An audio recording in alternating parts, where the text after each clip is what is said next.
bienvenue. Aujourd'hui, on ne va pas simplement feuilleter un document administratif, non. On va plutôt décrypter ensemble une véritable épopée civique, celle qui se cache dans les pages du Guide officiel du maire, édition 2020.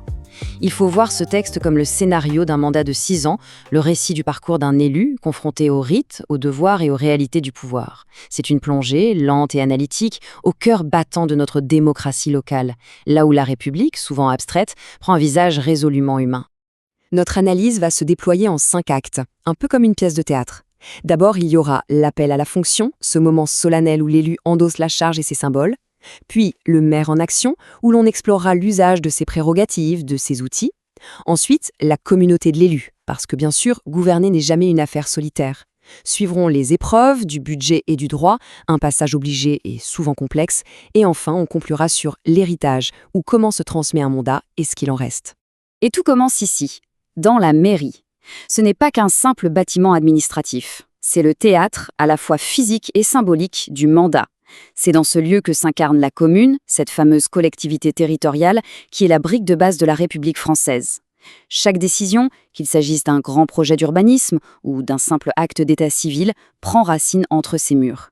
C'est le point de départ de toute notre exploration. Entrons donc dans notre premier chapitre. L'élection, voyez-vous, n'est jamais une fin en soi. C'est un commencement. Le citoyen ou la citoyenne devient maire. Et cette transition, c'est bien plus qu'un simple changement de titre sur une carte de visite. C'est une véritable métamorphose institutionnelle. L'individu s'efface peu à peu pour incarner une fonction, avec ses symboles, ses devoirs et une dualité fondamentale qui va définir absolument chacun de ses actes. Cette diapositive, elle révèle une dualité qui est au cœur même de la fonction de maire. On pourrait presque parler de schizophrénie institutionnelle. D'un côté, le maire est le chef de l'administration municipale. C'est l'exécutif de la commune.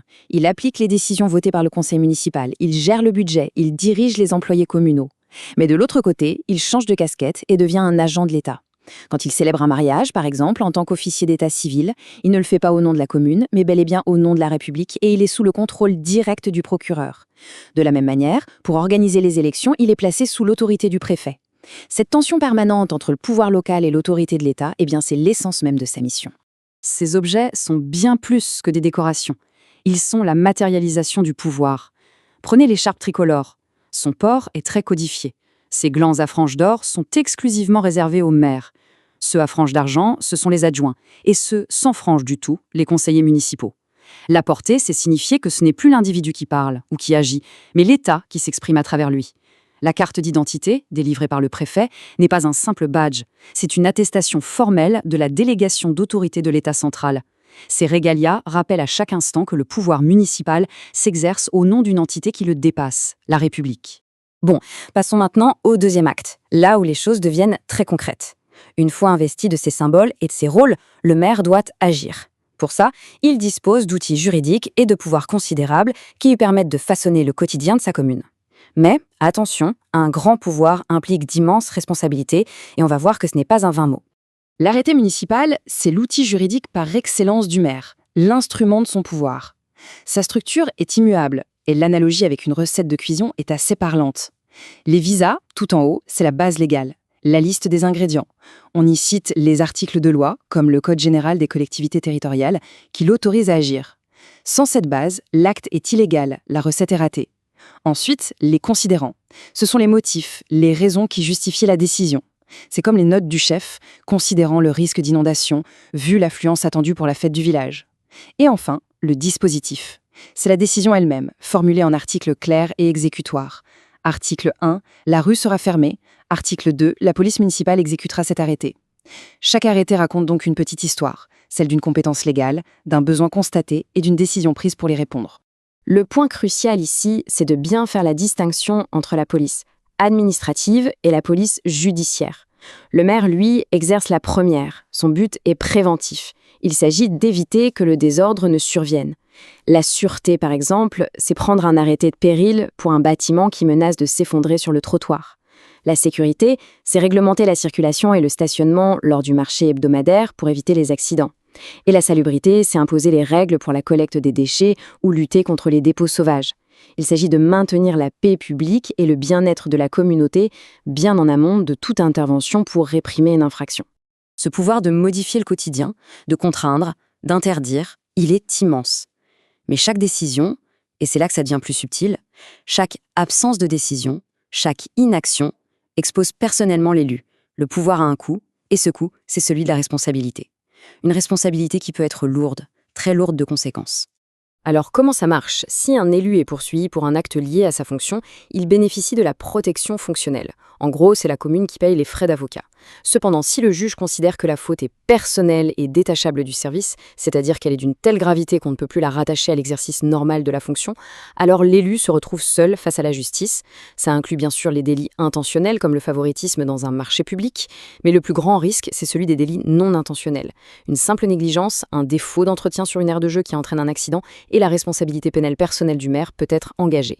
La responsabilité est donc un spectre qui hante en permanence l'exercice du pouvoir. Abordons maintenant notre 3e chapitre.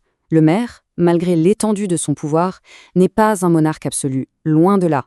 Il est au centre d'un écosystème complexe, une véritable communauté d'acteurs qui délibèrent, qui exécutent, qui conseillent. On découvre vite que la gouvernance, c'est une œuvre fondamentalement collective. Voici le tandem central du pouvoir local. D'un côté, le conseil municipal. C'est l'organe délibérant, le parlement de la commune. C'est lui, et lui seul, qui vote le budget, qui approuve les grands projets. De l'autre côté, le maire et ses adjoints forment l'exécutif. Ils préparent les délibérations du conseil et une fois votés, ils les exécutent. Le maire peut déléguer une partie de ses compétences à ses adjoints, un adjoint à l'urbanisme, une adjointe aux affaires scolaires, etc. Mais il reste juridiquement responsable des décisions prises en son nom. Le choix de ses adjoints est donc un acte de management absolument crucial. Pour mettre en œuvre toutes ces décisions, il faut une administration, des agents. Le recrutement de ces agents obéit au statut de la fonction publique territoriale. Et ce statut est fondé sur un principe constitutionnel, l'égal accès aux emplois publics. La voie d'accès royale, c'est donc le concours, qui garantit une sélection basée uniquement sur le mérite. Il existe d'autres voies, comme le contrat, pour des besoins très spécifiques, mais le modèle dominant reste celui d'une fonction publique de carrière, gérée par des centres de gestion départementaux qui mutualisent cette expertise pour les communes. Le partenaire externe le plus important du maire, c'est sans doute le préfet. Leur relation est assez unique. Le préfet est un conseiller, il apporte toute l'expertise technique des services de l'État, mais il est aussi et surtout le contrôleur. Il exerce ce qu'on appelle le contrôle de légalité. Concrètement, tous les actes importants de la commune lui sont transmis. S'il estime qu'un acte est illégal, il peut saisir le tribunal administratif pour en demander l'annulation. Le préfet est donc à la fois le partenaire et le gardien de la loi, incarnant ce lien hiérarchique qui unit chaque commune à l'État.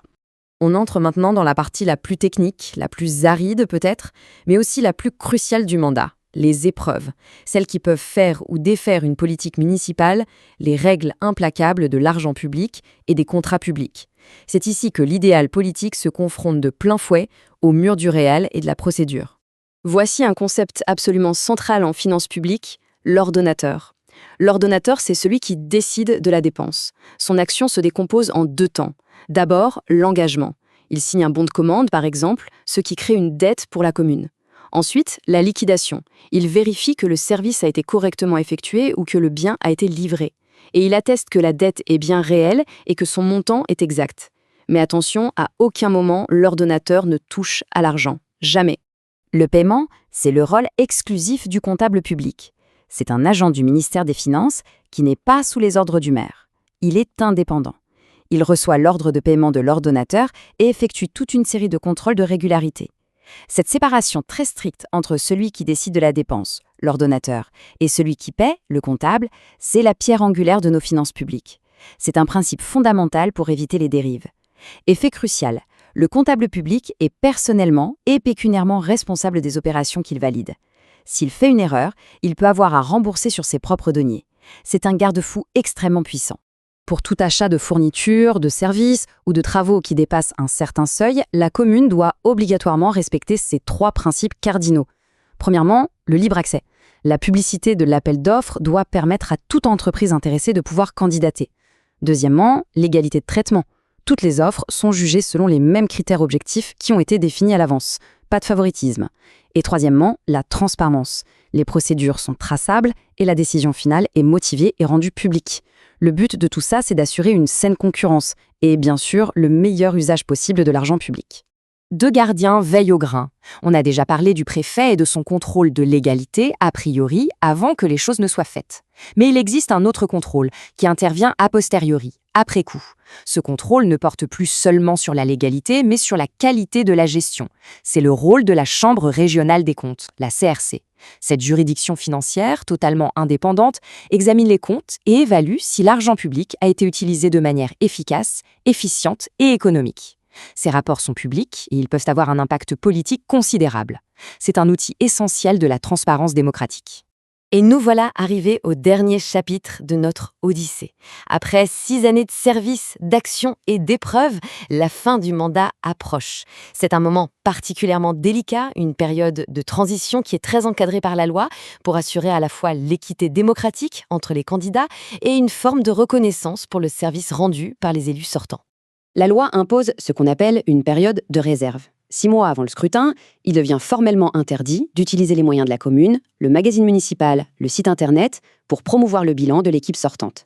La communication municipale doit rester factuelle, neutre, indispensable. On peut annoncer la fermeture d'une rue pour des travaux, bien sûr, mais on ne peut plus publier un grand dossier vantant les grandes réussites du mandat.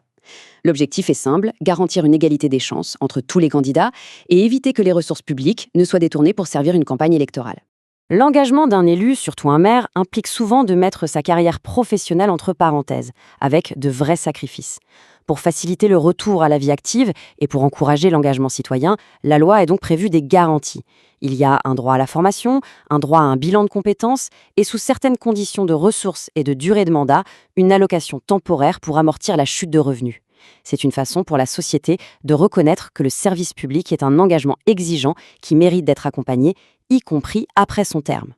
Ainsi s'achève notre exploration du mandat municipal. Un maire part, un autre arrive. Les individus passent, mais l'institution communale, ce pilier de notre République, elle, demeure. Ce guide nous rappelle finalement que chaque mandat n'est qu'un chapitre dans la très longue histoire d'une communauté. La question qui reste en suspens à la fin de chaque cycle électoral est donc toujours la même. Qu'écriront les citoyens et leurs nouveaux élus sur la page blanche qui s'ouvre devant eux? L'histoire en démocratie est toujours à suivre. Merci de votre attention.